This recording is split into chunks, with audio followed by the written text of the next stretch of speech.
উপস্থিত হাজারো ছাত্র জনতা, আপনাদের সামনে দাঁড়িয়েছি, কিন্তু আজকের দাবি কি আবারও ভিন্ন। সে 8 মাস 9 মাস পরে আমরা আজকে এখানে দাঁড়াতে হচ্ছে আওয়ামী লীগ নিষিদ্ধের প্রশ্নে। এটা মনে হচ্ছে আমার কাছে এটা এই জাতির সাথে কামাশা ছাড়া আর কিছুই নয়।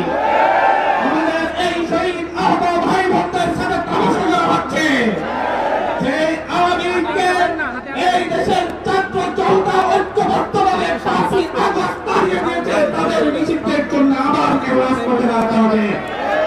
যে আওয়ামী লীগকে তাড়ানোর জন্য শহীদ আবু সাঈদ ওয়াজির মুক্তার মতো হাজার জন জীবন দিয়েছে, কেন সেই আওয়ামী লীগ নিষিদ্ধের জন্য আবার রাজপথে দাঁড়াতে হবে। আওয়ামী লীগের ইতিহাস কি আমাদের অজানা? আওয়ামী লীগের ইতিহাস কি দেশের মানুষের অজানা? সেই ৭১ পরবর্তী সময় থেকে শেখ মুজিব গণহত্যা চালিয়েছিল রক্ষী বাহিনী নিয়ে।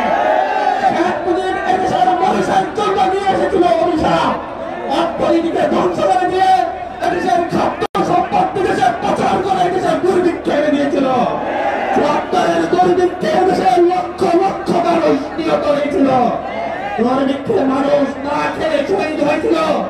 দুর্ভিক্ষের পরবর্তী সময়ে এদেশের চিপাই বিক্ষিপেই জনতা শেখ মুজিবকে উৎখাত করেছিল। যদিও সেটা নির্মম হত্যাকাণ্ড করেছিল, আমরা তার নিন্দা জানিয়েছি। কিন্তু পরবর্তীতে শেখ হাসিনা ৯৬-তে এসে তার বাপের অপকর্মের জন্য ক্ষমা চেয়ে মাথায় হিজাব পরে পট্টি পরে এদেশের মানুষের কাছে ভোট চেয়েছিল। এদেশের মানুষ স্মরণ করে শেখ হাসিনাকে আরেকবার বিশ্বাস করেছিল। কিন্তু শেখ হাসিনা ৯৬-তে ক্ষমতায় এসে ভারতের দাবিদারি শুরু করেছিল। ক্ষমতায় এসেই তখন আল্লামা আজিজুল হক ওলামাদের বিরুদ্ধে অবস্থান নিয়েছিল, এদেশের দেশপ্রেমীদের বিরুদ্ধে অবস্থান নিয়েছিল। পরবর্তীতে এদেশের মানুষ তাকে জবাব দিয়েছিল ২০০১ সালের নির্বাচনে, যখন বুঝতে পেরেছিল আর আওয়ামী লীগ কিংবা ভারতের সেই দাবিদার গোষ্ঠীর ক্ষমতায় আসা সম্ভব না।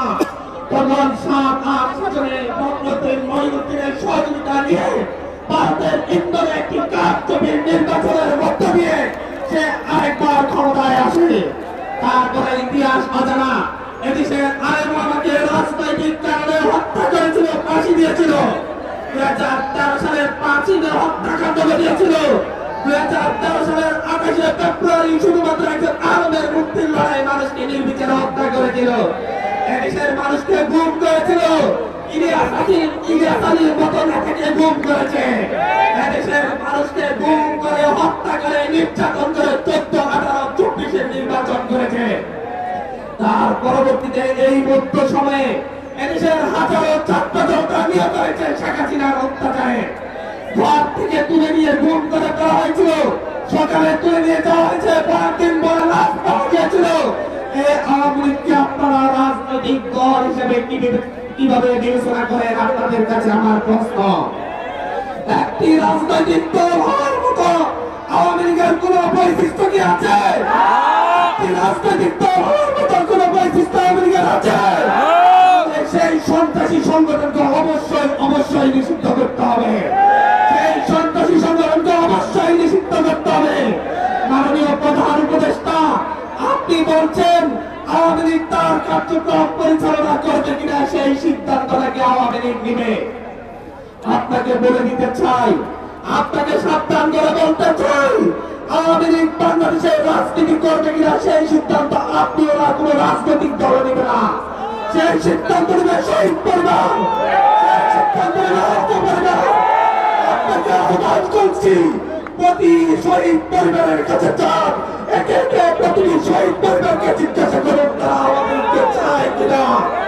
যদি শহীদ পরিবার চাই, আওয়ামী লীগ থাকবে না, চাইলে আওয়ামী লীগকে নিষিদ্ধ করতে হবে, করতে হবে, করতে হবে। আপনাদের কাছে যান, তাদেরকে জিজ্ঞাসা করেন আওয়ামী লীগ নিষিদ্ধ হবে কিনা। তারাই উত্তর দেবে আওয়ামী লীগকে নিষিদ্ধ করতে হবে, করতে হবে, করতেই হবে। আওয়ামী লীগ নিষিদ্ধের ক্ষেত্রে কোনো আপোষ নয়, আওয়ামী লীগ নিষিদ্ধের ক্ষেত্রে কোনো আপোষ নয়। আমরা আজকে এনসিপির পক্ষ থেকে এই সমাবেশের মধ্য দিয়ে আমরা আমাদের অবস্থান স্পষ্ট করেছি। আমরা অবস্থান প্রকাশ করে বলছি আওয়ামী লীগকে নিষিদ্ধ করতে হবে। এখন তারা আওয়ামী লীগের নির্যাতিত হওয়া দীর্ঘদিন হয়ে নির্যাতিত হওয়া বিএনপি, এখন তারা আওয়ামী লীগের হাতে দীর্ঘদিন ধরে নির্যাতিত হওয়া জামাতের, এখন তারা আওয়ামী লীগের হাতে নির্যাতিত বিরোধী প্রতিটি রাজনৈতিক দলের, তাদের প্রত্যেককে তাদের অবস্থান স্পষ্ট করতে হবে। তারা আওয়ামী লীগ চায় নাকি চায় না, ঐক্যবদ্ধ